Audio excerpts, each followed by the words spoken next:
All right, 2 Chronicles 24, chapter 23 ended with Athaliah being killed, and Joash, the boy that was hidden when she was killing all the heirs in chapter 22, they're making Joash king.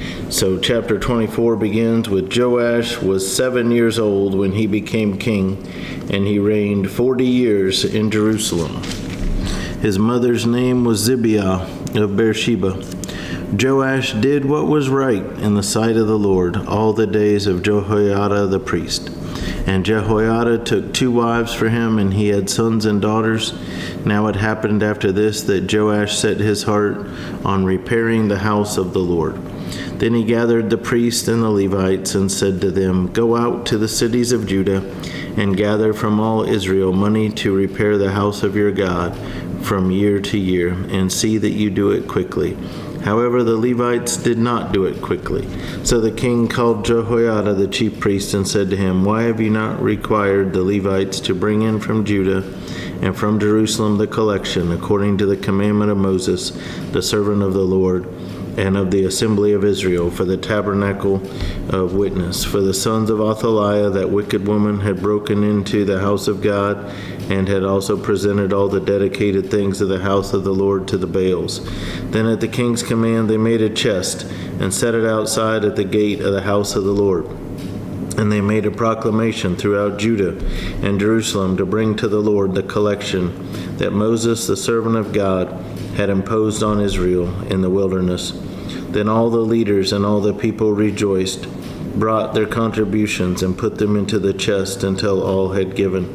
So it was at that time, when the chest was brought to the king's official by the hand of the Levites, and when they saw that there was much money, that the king's scribe and the high priest's officer came and emptied the chest, and took it and returned it to its place. Thus they did day by day, and gathered money in abundance.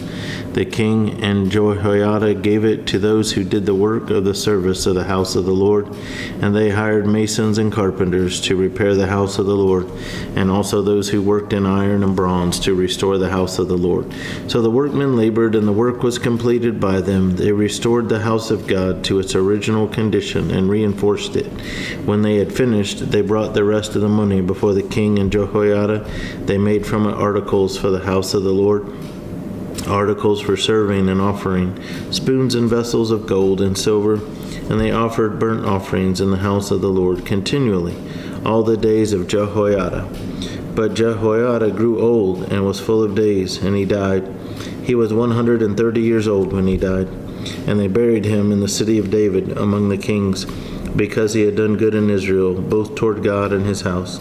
Now after the death of Jehoiada, the leaders of Judah came and bowed down to the king, and the king listened to them. Therefore they left the house of the Lord God of their fathers, and served wooden images and idols, and wrath came upon Judah and Jerusalem because of their trespass. So this is extremely saddening and depressing to read of all these.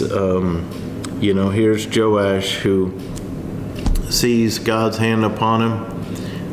It shows how important this priest Jehoiada was and his influence, where, being 7 years old when he became king, he didn't really know anything. And so this priest was really ruling by helping Joash know what to do. And unfortunately, with all these years under his belt, when Jehoiada died, that wisdom departed. That wisdom didn't stay with Joash. Joash hadn't really got it. And so now he's being led astray, not only through bad advice, but to leave serving God, who you just saw the temple restored and worship restored and evil being eliminated from your midst, and now you're inviting it back by going to worship. So it's amazing God can love us when we read stuff like this and we think how stupid it was. But it also reminds us to reflect on our own life and how many times we've sinned against God and wanted him to forgive us, ask him to forgive us. And so we're really no better than what they did. Yet he sent prophets to them to bring them back to the Lord, and they testified against them, but they would not listen. Then the Spirit of God came upon Zechariah, the son of Jehoiada, the priest, who stood above the people, and said to them, Thus says God, why do you transgress the commandments of the Lord, so that you cannot prosper? Because you have forsaken the Lord, he also has forsaken you. So they conspired against him. See, instead of being ashamed and guilty and repenting, they end up being mad at the priest because he spoke the truth to them. So they conspired against him, and at the command of the king, they stoned him with stones in the court of the house of the Lord. So this is the same Joash that had restored the temple, now commanded them to murder the son of Jehoiada in the house of the Lord, in the court of the house of the Lord. Thus Joash the king did not remember the kindness which Jehoiada his father had done to him, but killed his son. And as he died, he said, The Lord look on it and repay. So it happened in the spring of the year that the army of Syria came up against him, and they came to Judah and Jerusalem, and destroyed all the leaders of the people from among the people, and sent all their spoil to the king of Damascus. For the army of the Syrians came with a small company of men, but the Lord delivered a very great army into their hand, because they had forsaken the Lord God of their fathers. So they executed judgment against Joash. And when they had withdrawn from him, for they left him severely wounded, his own servants conspired against him because of the blood of the sons of Jehoiada the priest, and killed him on his bed. So he died. And they buried him in the city of David, but they did not bury him in the tombs of the kings. These are the ones who conspired against him: Zabad the son of Shemith the Ammonitess, and Jehozabad the son of Shimrith the Moabitess. Now concerning his sons and the many oracles about him, and the repairing of the house of God, indeed they are written in the annals of the book of the kings.